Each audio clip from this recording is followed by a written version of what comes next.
देश में वन महोत्सव की ये परंपरा के.एम. मुंशी तत्कालीन जो यूनियन मिनिस्टर थे एग्रीकल्चर के, उन्होंने इसकी नींव डाली 1950 के भीतर। और आज ये परंपरा पूरे प्रदेश के भीतर, पूरे देश के भीतर देखी जा सकती है जब वन महोत्सव को शुरू किया जाता है। गोविंद जी, सबसे पहले स्वागत है। एक परंपरा, और इस परंपरा में आज जो वन महोत्सव हो रहा है वो किस तरह से अलग होगा? पौधारोपण के कार्यक्रम चलते आए हैं और अनेकों बार ऐसे कार्यक्रम हुए हैं। इस बार हिमाचल प्रदेश के मुख्यमंत्री श्रीमान जयराम ठाकुर जी के माध्यम से इतिहास में एक नया पन्ना जुड़ने वाला है कि पहली बार टेक्नोलॉजी के माध्यम से एक समय में पूरे प्रदेश के हमारे 36 टेरिटोरियल डिवीज़न और 5 वाइल्ड लाइफ डिवीज़न और कुल मिला के 41 डिवीज़नों पर पौधारोपण की गतिविधि एक साथ प्रारंभ होगी, और जिसमें लगभग आधा पौना घंटे के अंतराल में हम पूरे प्रदेश में कोई 50,000 पौधों को रोपित करेंगे।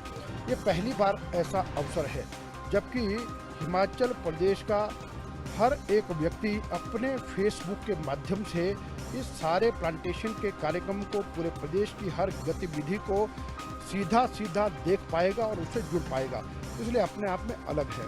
और इस वर्ष कोरोना के कारण से अनेक प्रकार की गंभीर चुनौतियां आई हैं, लेकिन उसमें हमने इसको अवसर के रूप में देखा है और हमने कहा है कि सदा की भांति ही नहीं, इस बार हम और आगे बढ़ करके लगभग 1,20,00,000 प्लांटेशन करने का लक्ष्य हमने रखा है।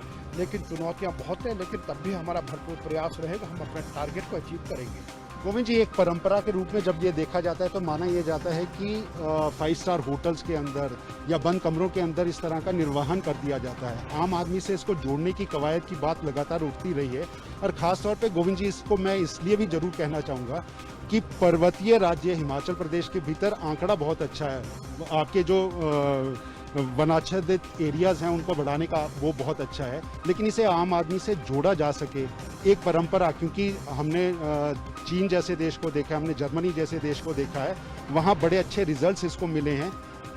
ऋतु चक्र हिमालय का नियंता इसको माना जाता है, तो सरकार इसको लेकर सोचेगी कि आम जनता को किस तरह से इसको जोड़ेगी, ये बंद कमरों की जो संस्कृति है उसको खत्म। देखिए, इस बार का पौधारोपण का कार्यक्रम बंद कमरे की संस्कृति नहीं है। इस बार कोरोना का काल है, इसलिए हमको सामाजिक दूरी के नियमों का पालन करते हुए ये छोटे कार्यक्रम का आयोजन हमने किया है, लेकिन तब भी हमने एक साथ पूरे प्रदेश में किया है। और ऐसा कभी नहीं हुआ कि जब आधे पौने घंटे में सामाजिक दूरी के नियमों का पालन करते हुए 50,000 पौधे लगेंगे। और 2018-19 में हमने पब्लिक की पार्टिसिपेशन को बढ़ाया है।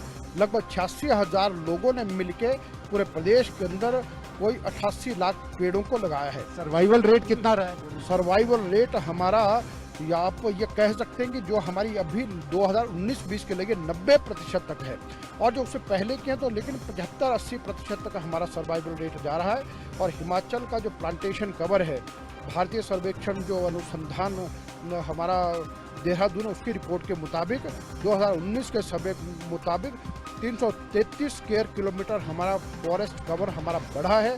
तो हिमाचल में हम तेज गति से प्रगति कर रहे हैं और पब्लिक की पार्टिसिपेशन हम करते हैं, लेकिन इस वर्ष कोरोना के कारण से शायद उस हद तक करने में कुछ दिक्कतें आएगी, लेकिन तब भी प्रयास रहेगा कि सब नियमों का पालन करते हुए हम करेंगे। एक अंतिम सवाल गोविंद जी, क्या आर्थिक तौर पर इसको जोड़ेंगे, आम जनता के साथ भी जोड़ने की मुहिम को रूप से हमारी अनेक प्रकार की योजना है, जिनका विस्तार से चर्चा करें लंबी बात जाएगी, लेकिन है। तो ये थे वन मंत्री गोविंद ठाकुर, जिन्होंने एक बात को जरूर कहा है, वन महोत्सव इस तरह के लगातार मनाए जाते हैं, लेकिन हिमाचल प्रदेश में ये जो महोत्सव मनाया जा रहा है वो एक बार बिल्कुल अलग दिखेगा। कोरोना के संकट काल में जो IT की मुख्य धारा के साथ जोड़कर इसे एक नए रंग और रूप और फ्लेवर के साथ दिखाया जा रहा है, और कोशिश ये की जा रही है कि यहीं से आम आदमी के साथ भी जुड़ा जा सके और इस मुहिम को भी आगे बढ़ाया जा सके।